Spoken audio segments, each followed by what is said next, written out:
Romans 12 would be a great chapter to read a few times this week. It's an awesome chapter, so practical in its addressing our daily life in Christ. And so I'm just going to read a few verses. Verse 1, "So, dear brothers and sisters," Paul writes, "I plead with you to give your bodies to God because of all that he has done for you. Let them be a living and holy sacrifice, the kind he will find acceptable. This is truly the way to worship him." In other words, the way we worship God is the way we reconnect with God. The way we live our daily life is in response to what God has done for us, offering ourselves as a sacrifice to him. Don't copy the behaviors and customs of this world, but let God transform you. Say, transform me. Into a new person by changing the way you think. Say that, changing the way I think. Then you will learn to know God's will for you, which is good, pleasing, and perfect. Because of the privilege and authority God has given me, I give each of you this warning. It's a great line. You should write it on your bathroom mirror this week. Don't think you are better than you really are. Turn and tell somebody, don't think you are better than you really are. That is like the best advice you're going to get today. Be honest in your evaluation of yourselves, measuring yourselves by the faith that God has given us. I'm going to stop right there. So we're going to begin with our question today. And so if you've never been here before, we ask a question every week. People are invited to answer it. If you'd like to answer it, you get these guys' attention. They will bring a microphone around. You stand up, speak directly into the mic, give us a brief answer. And it calls for a little transparency, if you wouldn't mind. A few of you, what people, places, or things have battled for you being at the center of your life? What people, places, things, so we're going to kind of assume today that there are things at the center of our life. We're going to assume that maybe God would like to be at the center of your life. What kind of things have battled for being there in your life that has brought you here? So who would be willing to start us off and maybe share something with us?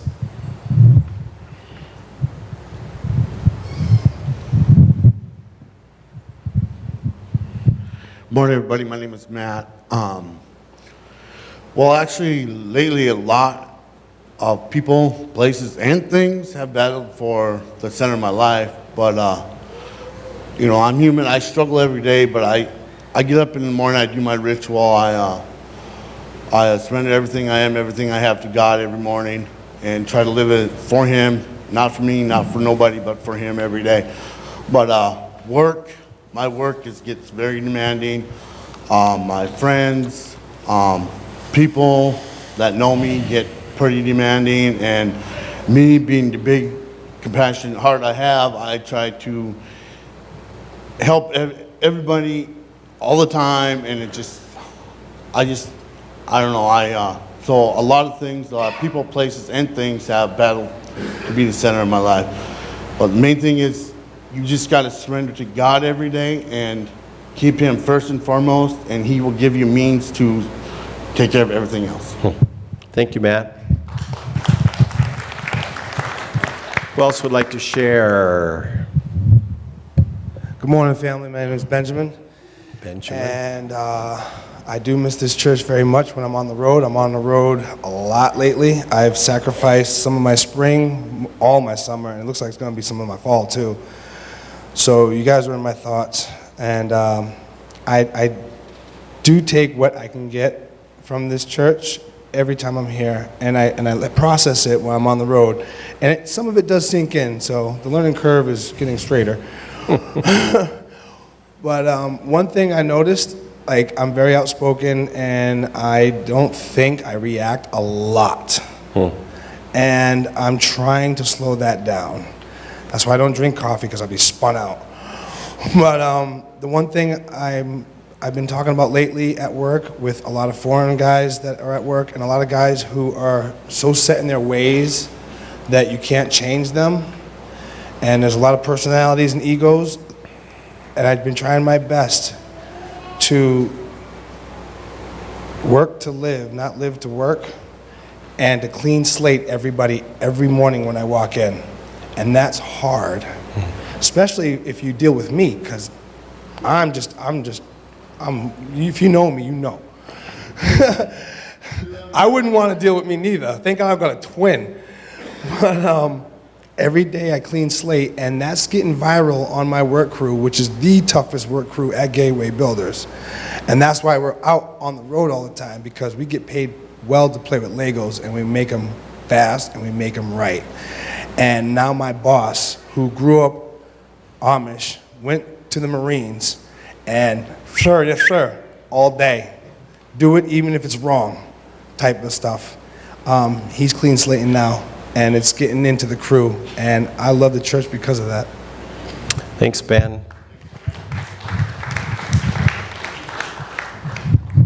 Morning. My name's Keith, and when it boils down to it, there's absolutely only two things that battle to be the center of my life, and that is Satan and God. And I just have to say that I'm just a bad man that God is changing. Thanks, Keith. Hi, I'm Jessica. I realize that some of the people that I battled to be the center of my life is actually myself. That sounds kind of selfish, but in a way, my anxiety and my worry kind of takes the center of my life and keeps me from being in a relationship with God at times. Because I know that I need to trust Him fully, but sometimes my anxiety gets in the way. And I'm starting to realize that's a form of selfishness that I'm not willing to let go. It's just that little piece that keeps me from completely letting go and trusting God. Thank you, Jessica. We'll do a couple more if they're quick here. So Tim and then Kyra up here. I'm Tim, and every morning Satan thinks that he's going to be a part of my day. And what I do is I just tell him, okay, you want to be part of my day, but before you are part of my day, you have to meet somebody. And that's my Father in heaven and my Lord and Savior.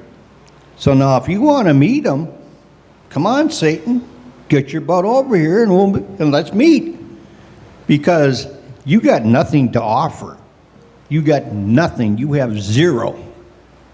My Father in heaven and my Lord and Savior have 100%.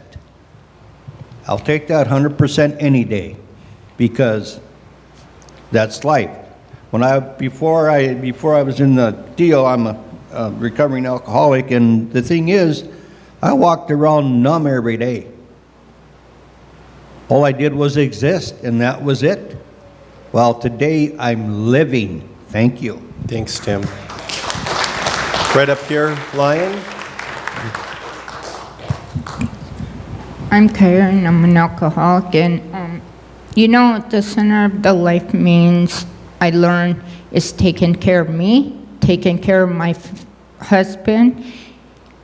And I heard somebody in the back talk about anxiety. I always have a fear of going back, not necessarily drinking, but failing. The financial, and I just pray God that, everything I go through, it'll be all right. My husband always tells me we're gonna be fine, and I'm looking at him like, easy to say than done, but it's just the way it is. Life is good. Thank you, Kyra.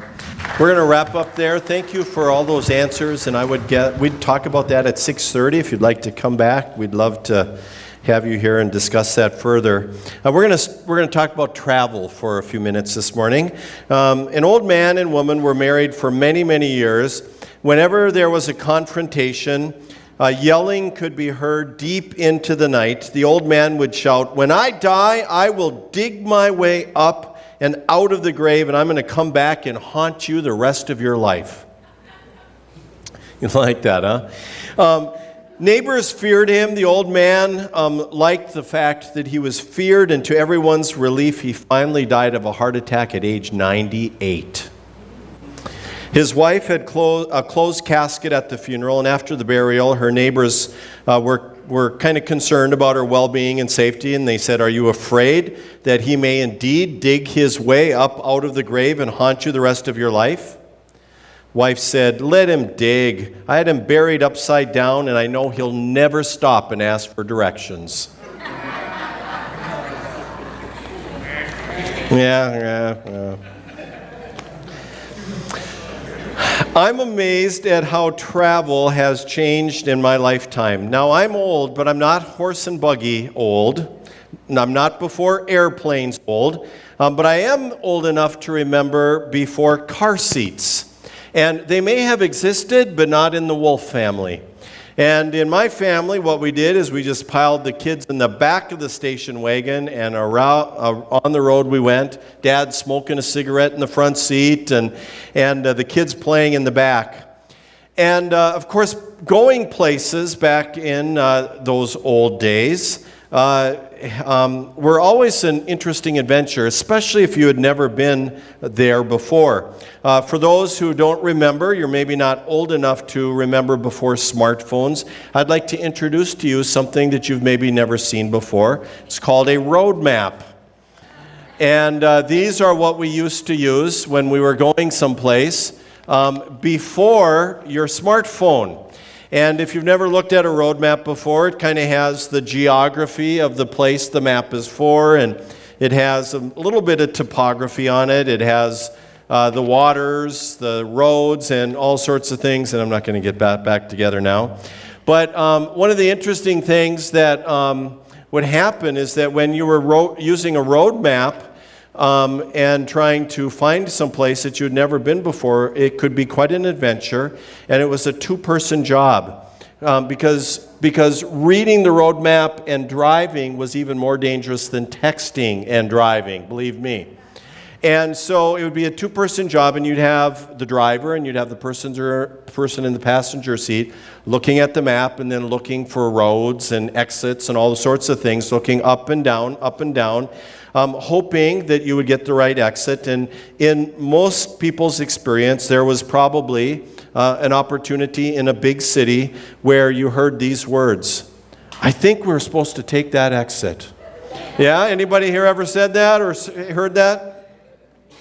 And so what would often happen is that the vehicle was a tense place. Hence joke number 2. A father writes, "My youngest son asked me, 'What is GPS?' I said, 'It tells me what to do while I'm driving.' So he replied, 'Oh, so it's Mom.'"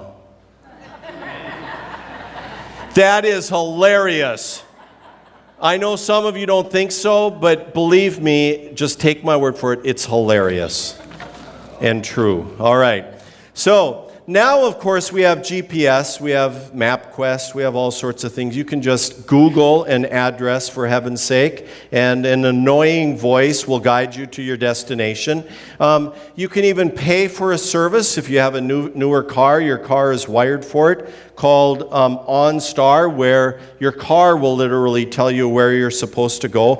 Heck, they're even experimenting with vehicles that will drive themselves to the right destination. Turn and ask your neighbor what's next.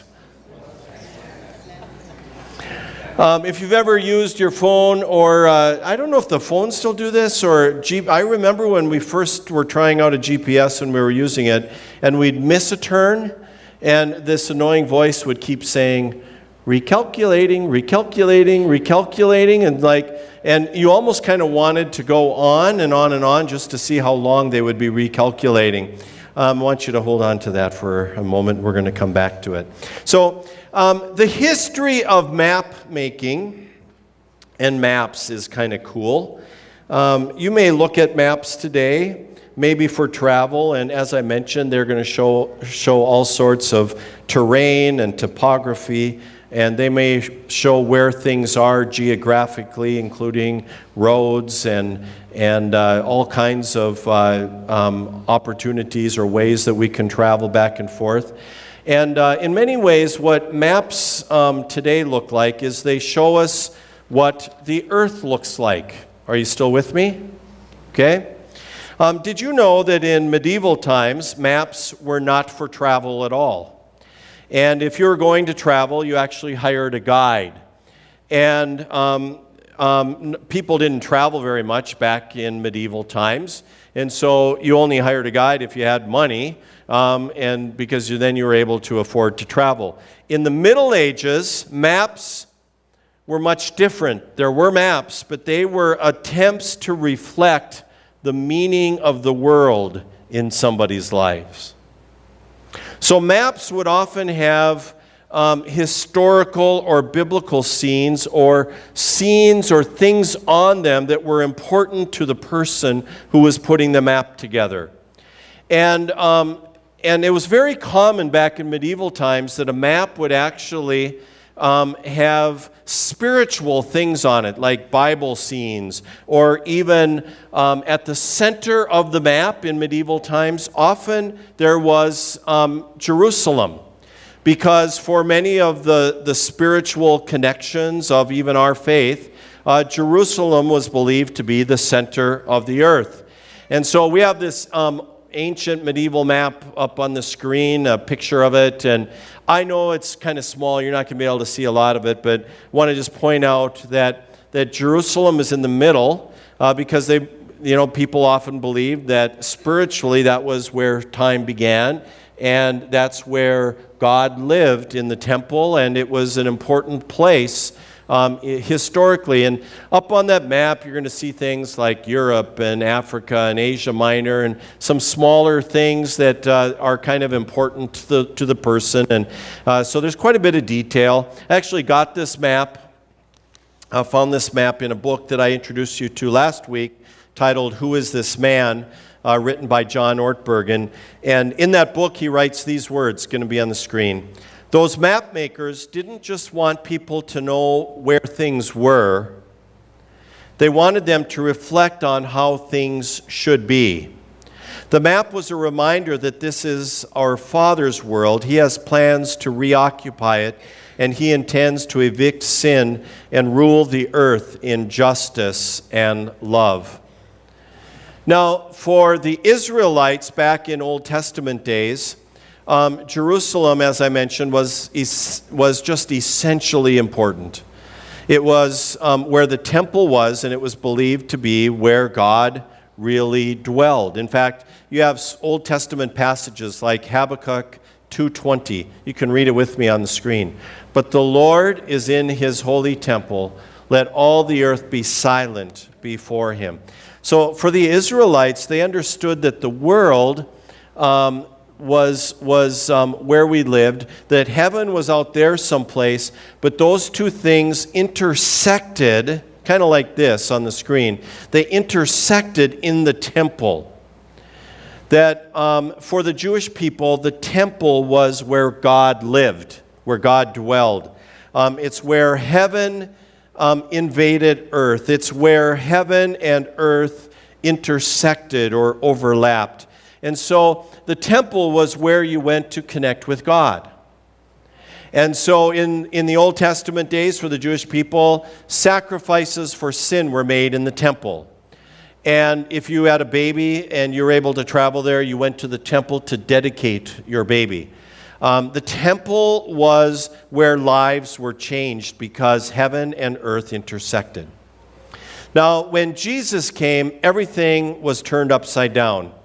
And his life and ministry intersected with the temple, as you may know if you've been around the church for a while. So, we have these stories like Jesus is in the temple and he turns the tables upside down of the money changers and money lenders. And literally what Jesus does is he waltzes into the temple and he makes everything different. He makes everything upside down. We have these verses in the Bible like Matthew chapter 12, verse 6. Why don't you read it with me? I tell you, there is one here who is even greater than the temple. Jesus, of course, is referring to himself there. In John 2:19, it says, destroy this temple, and in 3 days I will raise it up. In other words, he's talking about himself now. that you're going to destroy this temple, but it'll be raised again in 3 days. And what he's saying is that God no longer dwells in the temple. And last week, if you were here, I shared with you that for me, Jesus is the Son of God, that he is God himself on this earth. And what that means for today is that God has invaded earth, that heaven has invaded earth, and God no longer dwells in a place, but he dwells in a person. And it's about our relationship with that person that we then have a relationship with God. And so you can kind of imagine it more like this, that heaven and earth intersect in the person of Jesus Christ. That it is Jesus where we come to know God and God's will for our life. That heaven has come to earth in the person of Jesus Christ, and we can be spiritually connected to God through him. So I've been thinking about all this map stuff this last week, and I want to share with you something that I just kind of came to my own mind. Taking a little bit of that medieval idea of a map being more of a thing that tells us about the meaning of our lives and our worldview, the things that are important to us. And I've been thinking, what would that look like if I did a world or a life map that said, here's my worldview and what's, kind of the important things in my own life. And I want to start by asking you a couple of questions related to the first question that we started with. Here's the first one. If you were to do a life map, what would be at the center of your life map? What would be at the center of your life map? And a second question, what do you want at the center of your life map? Because those might be two different things. And I want to tell you this morning that I would like to have Jesus at the center of my life map. Often he is every day, and there have been times in my life when he's not been the center of my life map. My life goes a lot better when Jesus is at the center of my life map. But I've been thinking about what my life map would look like. What are the important things that intersect with what is really at the center? And so I'm going to actually share something that I've done a few things this week with this devotionally, and my challenge to you is to do something like this this coming week. And so I thought, what would I want to put on my life map? What would be those important places or things that I feel are somehow representing my worldview and my life view? And so if you've been here in church before and I've had this board out, you know how amazing I am at drawing. And we're going to see if I can do this pretty well. Somebody say that is like the best circle I have ever seen. Or oval or pumpkin, yeah. So it's the best circle I've ever drawn. This is my life map, and I'm going to put, kind of using that medieval thing that we showed a little while ago. I'm going to kind of put a center here, and I'm going to put that I would like Jesus to be at the center of my life map. Now, if you do a life map, you might want to do a couple of them. You might want to do one that you want to be at the center, and maybe one that says, here's what's really at the center today. I'm going to share with you some things that I thought, kind of represented my worldview and my faith and my desire to follow Jesus. So I'm going to put my family over here. And, I don't know if there's a rhyme or reason to how you put them on the map, but, I believe that my family has been a gift to God, from God to me, and that I'm entrusted to kind of walk with them through life. And so my family, very important to me. I have a wife, Beth. I have a son, Andrew, who lives in the cities. I have a daughter who's out with my grandson, it looks like. I even have a son-in-law who I like, kind of. And he is in here. In-laws and... family's pretty important. It's a gift of God. And I want these things to be interconnected, because what's in the center of my life is supposed to influence everything. I also am very pleased to say today that I have real friends, that I have people in my life that I can count on. And, that's an important thing. And some of them, a lot of them, not all of them, but a lot of them come from another community in my life that is very important. And this is both a place, but more than a place, it's more of I think, a people and a movement, and that is my Lighthouse family. Very important part of who I am. It's connected, obviously, to Jesus, because I teach you about Jesus, and that's kind of what my life purpose is. I'm a pastor, and so that led me to think of other things. I'm a wage earner. You might not know that you pay me to do this job. It's kind of part of how the churches work these days, and I'm a wage earner. I want to be a good steward of what God has given me. I'm going to talk about stewardship in a few weeks and about how that connects me to Jesus, because I want you to know that if you're a wage earner, that the Bible says a lot about that. And so, that's a part of who I am, and it's an important part of who I am. I could put other things up here, and I have, when I've worked on this week. I live in, I can't spell. I live in Fargo. I live in the United States. That's part of who I am.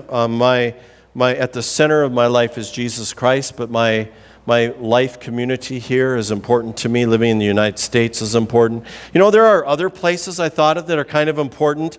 I didn't know how to put the big house up here. No, that's not the church. That's the Michigan football stadium. I'm a big Michigan football fan. Go Blue. Yeah, but God has given us this life to enjoy. My recreation is part of my spiritual life. I sometimes feel closest to God when I'm enjoying life, and you have your own places. You can put them on your thing. There's another place that has kind of been important to me these last 5 years. It's actually tied to my recovery story. Maybe people don't know that, but I joke all the time that I work at Caribou Coffee, and there's a lot of reasons why I do that. I can tell you that sometime, but I hang out at Caribou Coffee a lot during the week. That's a spiritual place for me. I do some of my work there. I try to connect with God there, and I try to connect with people. There are people here today, at least 2 of you, who I met at Caribou Coffee. And we started to talk about your life and my life. And here you are. That's kind of how God works oftentimes. Those places that are important to us, kind of our life story. And then there's one that I haven't put up here that is very important. I'm going to kind of make it like a river or a road. No, I'm not. I can't spell upside down here. And that's my recovery world. Nobody take a picture of this and put it online, please, because makes me look really dumb, but that's my recovery story. It's an important part of who I am. And yeah, thanks, Aaron. But one of the things that I want you to know, even if you're in recovery, my recovery community and my recovery story and my recovery program and my working of the 12 steps actually, for me, is a very spiritual thing. 12 steps direct us to a higher power. For me, that's Jesus Christ. And so, that's part of my life story. What I want to challenge you to do this week is to work on a life map, if you'd like. What's at the center? What do you want at the center?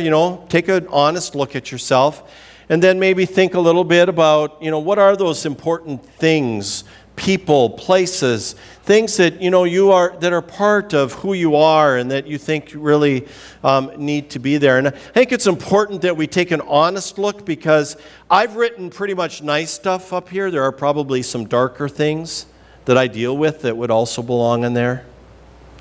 For example, if you are struggling with your addiction right now, chances are that's right at the center of your life, because that used to be at the center of my life for a period of time.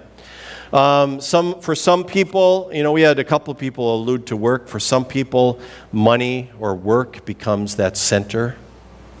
And, for some, it might be looking for a feeling of worth or acceptance, or, a person in your life. Even healthy things like our recovery communities can become, really the center of our life.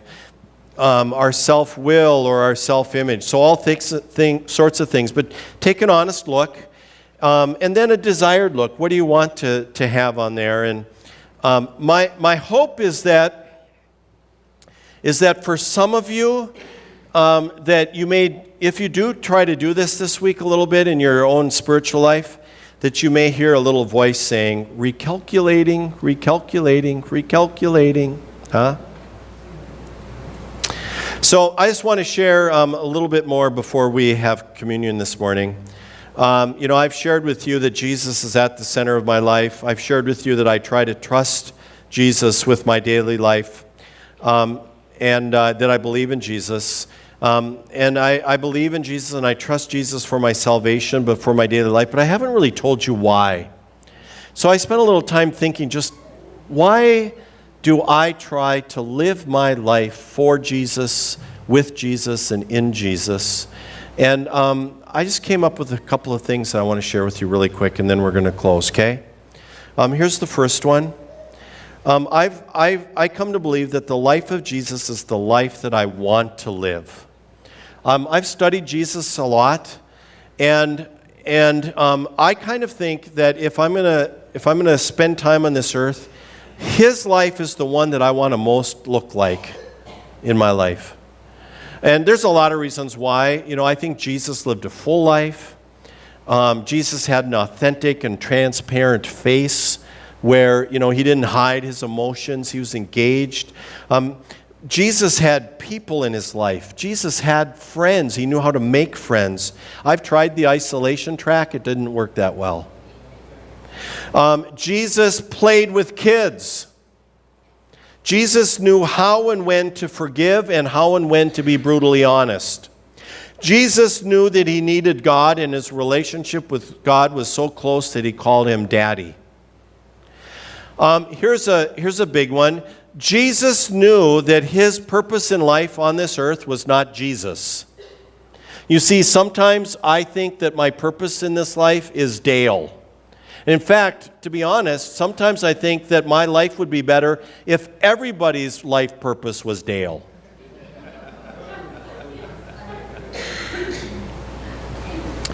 Jesus knew that he was not here to serve Jesus, that he was here for a higher purpose, that he was here to give of himself, and in that he found the fullest, the most impactful, and the most meaningful life possible. And if I've thought a lot about this. I've thought about people that I've known, people that I've seen from a distance, and hands down, if I'm going to spend more time on this earth, I want my life to look more like Jesus than anybody else's. There's this great verse, I believe it's in 1 Corinthians, where Paul, the Apostle Paul, says, imitate me because I'm imitating Jesus. So, we can just go right to Jesus in the Gospels. Let's imitate Jesus. Number 2, life in Jesus helps me see clearly.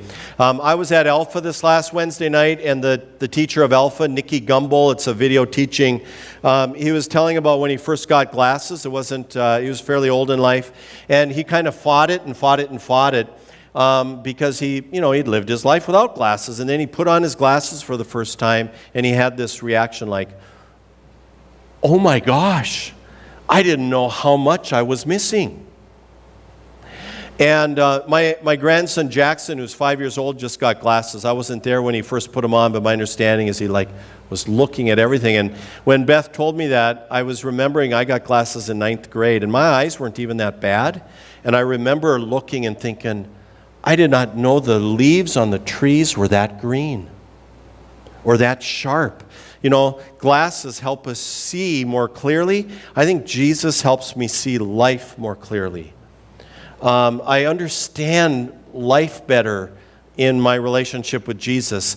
I don't know how you understand sin and brokenness without Jesus or what God wants to do about it. And, seeing, kind of living my life in Jesus has helped me see people so much differently. I share with you all the time that I pray every day, God, give me the eyes of Jesus so that I can see people like Jesus saw people. And I believe that God grants prayers like that. And so I encourage you to try praying it. It's helped me to see you in a different light.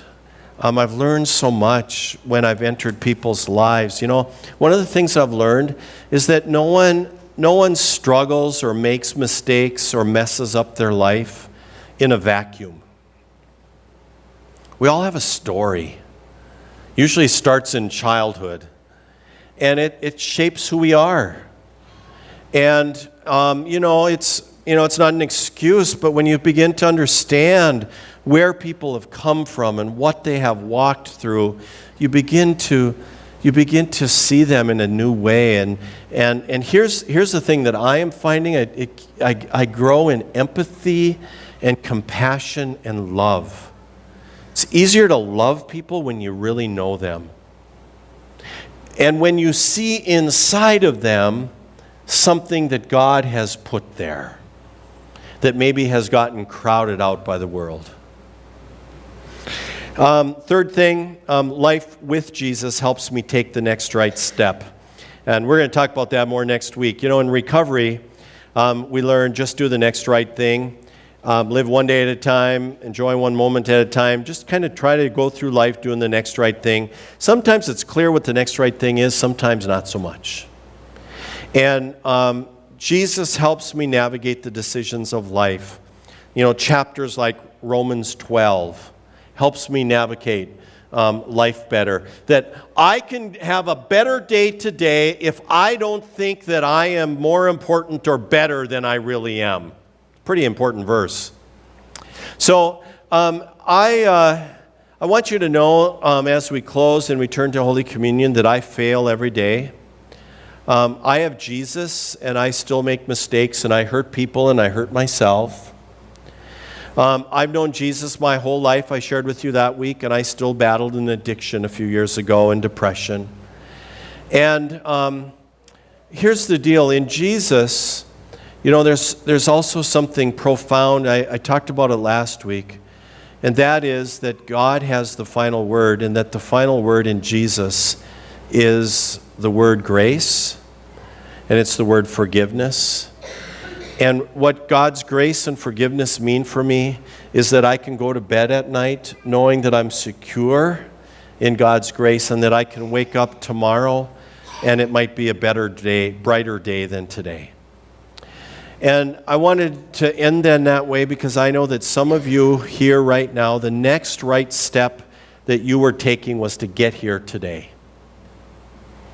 And if that's you, I just want you to continue to take that step, because Jesus is battling to be the center of your life.